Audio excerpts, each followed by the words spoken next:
asking for all that much. At least I don't think I'm asking for all that much. All I really want is just a little bit of sanity in the world. Can we have that? Old Joe, way back when, drunk on a golf course. Village. Isn't it tragic that it's not a crime to steal from the future? Interesting. Because if it were, we'd be committing grand larceny. Would you label that as a day. future crime? Yeah. Yeah, okay. And that wouldn't it be interesting if the people in the future had a time machine and they could take a look at what we had done to them and they could come back and charge us with that crime? They're too broke to have a time machine. We stole all their money. So they actually took out an ad asking the people of the county, how should we spend this? And I wrote an article for the Campbell County Observer, send it back. In fact, I titled it, Send It Back to China. We're just throwing money out like that? Then no wonder we're in so much trouble. We're just throwing money. A lot of politics going on. I'm just picking up the vibes here of all that political joy. When you leave, because I've been following you on Twitter, and I've been taking some of your tweets and posting them back up on Facebook and even on my webpage on occasion if I thought you had an interesting one. I have a feeling now that you're out of the room during a budget session that these guys are up to some kind of a shenanigans. So what have they been up to while you've been watching? Oh, man, today, just the last few hours, Glenn, have been pretty... Turns out Wyoming now has a bill that would involve the minimum wage, but also South Dakota does as well. In fact, 30 states now have in front of them bills that would raise the minimum wage. Well, a good test experiment would be something that's happening in a place called SeaTac and surrounding areas, and for that, we head over to the Western Watchdogs, and on video stream with us right now is Shelby Stevens. My name is Christine. Hi, Christine. What you got for me? What I'm calling about is the story that I'm trying to share across Facebook that my daughter shared this morning regarding the government shutdown is denying benefits to families of fallen soldiers who fell this weekend over Afghanistan. When my son Dennis was killed in 2011, he was serving with the South Dakota National Guard. And this is ridiculous. And this is all because of the government shutdown, they're telling you. Because of the government shutdown. You sound more than disappointed to me. I mean, you sound really cut to the core on this when people step forward to volunteer. These kids are volunteers for us.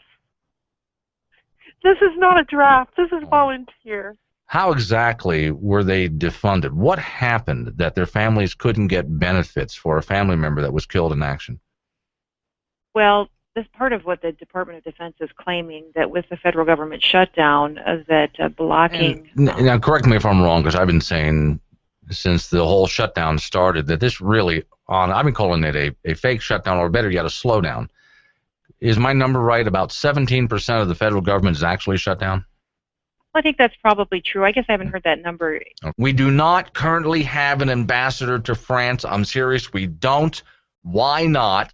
I'll accept any answer as long as it's in the bounds of PG-13. I think it's a cost-cutting measure. You know, we did have an ambassador to France, but he gave up and came home. Yeah? Why?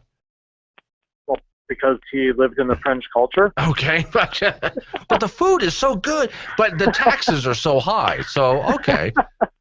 Oh, I just thought you were kind of being unfair to Congress there with that drunken sailor comment. I thought I was being unfair to drunken sailors.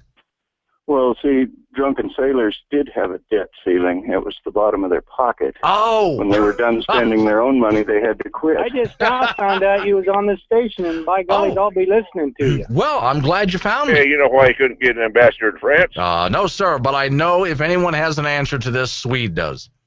Well, you know, he just raised the minimum wage by executive order. Maybe he can get somebody now. Nobody wants to work the minimum wage over there. Offered you $15 an hour to go live in France and speak to the French socialist leaders over there, would you take it? No. How cold is it out there, Tim? How cold? Freaking cold, man! Now, how cold would that be again? Freaking! Very freaking! Thank you, Tim. You're welcome. Yeah, let me head over real quick and see if I can get him. Hey, Chaz, are you there? Yeah, can you hear me? Yeah, I can hear you, but I couldn't see your face, so I was nervous about the link. Oh, no, it's, I'm not that decent, so you don't really want to see me on camera. Tim from Tampa is calling Chaz in the UK. These prepper kits, they're very personal depending on where you live. And just being out there in Wyoming recently, I know that a few things I would change for my own personal list of Twinkies and bacon. Vote to raise the debt ceiling? I would be very, very hesitant to do that. I think that the debt is clearly one of the huge challenges we face. But hesitant isn't a yes or a no. No, and I think it depends on sort of what you're looking at. It depends. Should have Laura Hubble on the phone right now. Is this Laura? This is Laura. This is good to hear from you. Laura is running for governor. Respect their constitutional authority, but have them respect our constitutional authority as well.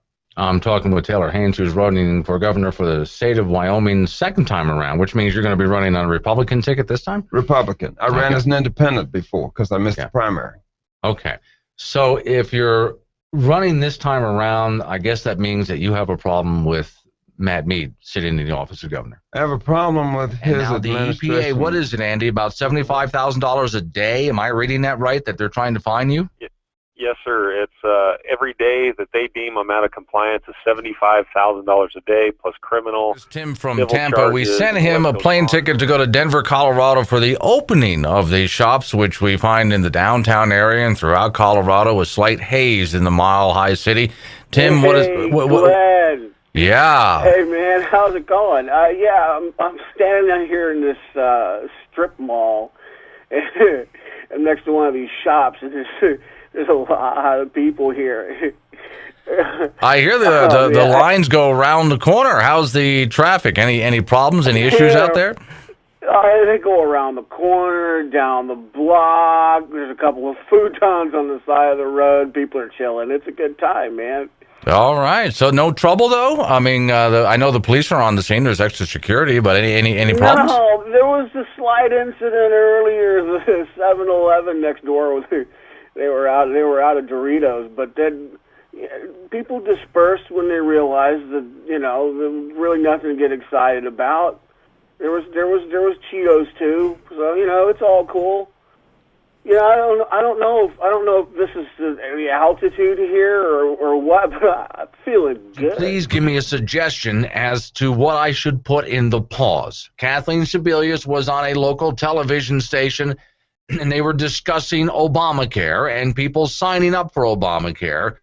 And during the course of the discussion, the news anchor made a point to her about the popularity of Obamacare in their state.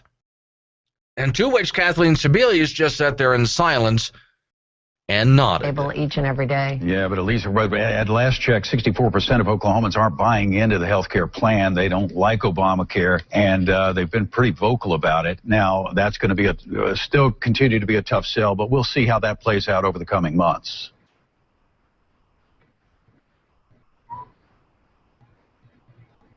All right, Secretary Sebelius, thank you so much for being with us this morning. I think we've probably lost sound here or something. I can hear you, okay. But thanks for having me. Can hear you You're just welcome. fine. Yeah, okay. So apparently she just said that, and that's bad on radio. That would be dead air.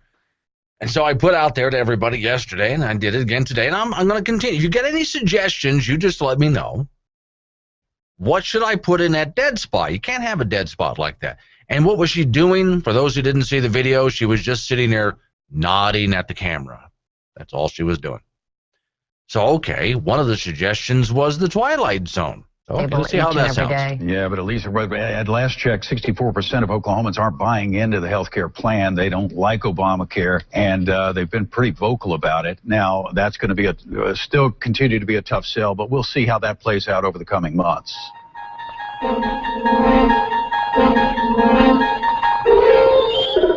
All right, Secretary Sebelius, thank you so much for being with us this morning. I think we've probably lost sound here or something. I can hear you. Okay. The appropriate noise to put in there in that dead air is the cries of the damned, of the people who are having to deal with the outcome of this horrible piece of legislation. Hey, what you got for me? For Sebelius, I was thinking Patrick from SpongeBob, where he's going, like the wind whistling through her ears. Obamacare, and they've been pretty vocal about it. Now, that's going to be still continue to be a tough sell, but we'll see how that plays out over the coming months.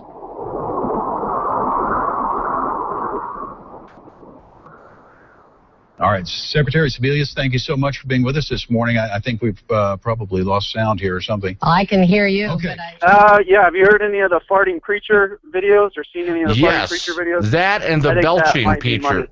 Oh, so you want a lot of gaseous noises there. Yeah, that'd be Yeah. great. Okay, I'll have those up for you tomorrow. I don't think so either. It's gonna downhill anyway. Sure. So what are you going to do now? You going to sign up for Obamacare or just skip the whole thing and not pay? Well, believe me, the second part. Okay. All right. No, actually, I've been listening to you for the last couple months, and All right. I'm somewhat a new listener, but I enjoy your show. I appreciate that. And actually, you kind of inspired me. Yeah, to what now? Oh, gee, you're going to wind up in trouble. It's going to be my fault. Oh, no. Okay. I run for city council. Oh, thank you. What city? Well, it's a little bitty burg here in South Dakota. Thank you for doing that. We need people like you stepping up and doing that. And would you let me know as we get closer? Would you let me know how your campaign's going? I'd like to track what you're doing.